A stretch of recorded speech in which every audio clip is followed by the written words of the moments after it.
અને મોરબી નગરપાલિકા દ્વારા મોરબી શહેરની હદમાં આવેલા 45 જેટલા હિન્દુ મંદિરોને નોટિસ ફટકારવામાં આવી છે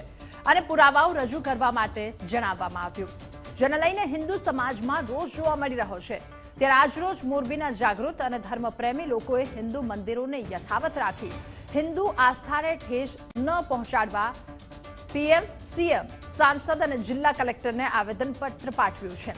આવેદનપત્ર દ્વારા એક પણ મંદિર શહેરના કોઈ પણ રહીશો માટે અવરોધરૂપ નથી તેમજ ટ્રાફિક માટે અડચણરૂપ નથી, તેથી આ મંદિરોને યથાવત રાખી હિન્દુ સમાજની ધાર્મિક લાગણી ન દુભાય તેવી વિનંતી તેમના દ્વારા કરવામાં આવી છે। મોરબી જિલ્લા કલેક્ટર કેબી ઝવેરીએ જણાવ્યું કે સુપ્રીમ કોર્ટના આદેશ અનુસાર આ કાર્યવાહી થઈ રહી છે અને હજુ સુધી ક્યાંય પણ ધાર્મિક સ્થળોમાં તોડફોડ નથી કરાઈ। તમામ ધાર્મિક સ્થળોને પુરાવાઓ રજૂ કરવા માટે નોટિસ આપવામાં આવી છે।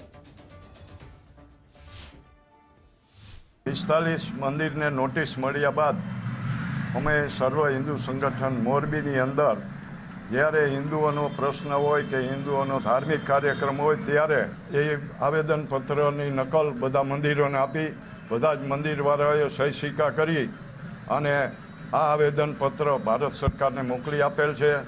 અને અમારે આંતરરાષ્ટ્રીય હિન્દુ પરિષદના ડૉક્ટર પ્રવીણભાઈ તોગડિયાને પણ આ અંગે મેં રૂબરૂ મળી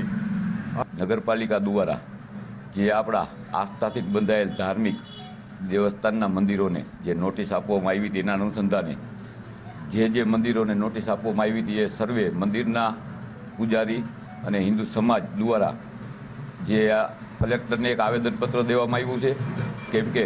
જે તે સમયે નગરપાલિકા દ્વારા જે સર્વે કરવામાં આવ્યું હતું એ માત્ર ને માત્ર હિન્દુ સમાજને ટાર્ગેટ કરીને સર્વે કરવામાં આવ્યું હતું। અન્ય કોઈ હિન્દુ સિવાયના ધર્મના પણ જો કોઈ પણ મંદિર કે એમના દેવસ્થાન હોય તો એ દૂર કરવા માટે નામદાર સુપ્રીમ કોર્ટ દ્વારા નામદાર હાઈકોર્ટ મારફતે આ કાર્યવાહી કરવાની સૂચના આપવામાં આવી છે। હાલ આ બાબતે પ્રાંત અધિકારી અને નગરપાલિકાના અધિકારીઓ દ્વારા ફક્ત માહિતી મેળવીને નોટિસ આપવામાં આવેલ છે અને તેઓને પોતાની જાતે જ આજે આ દબાણ હોય એ દૂર કરવા માટે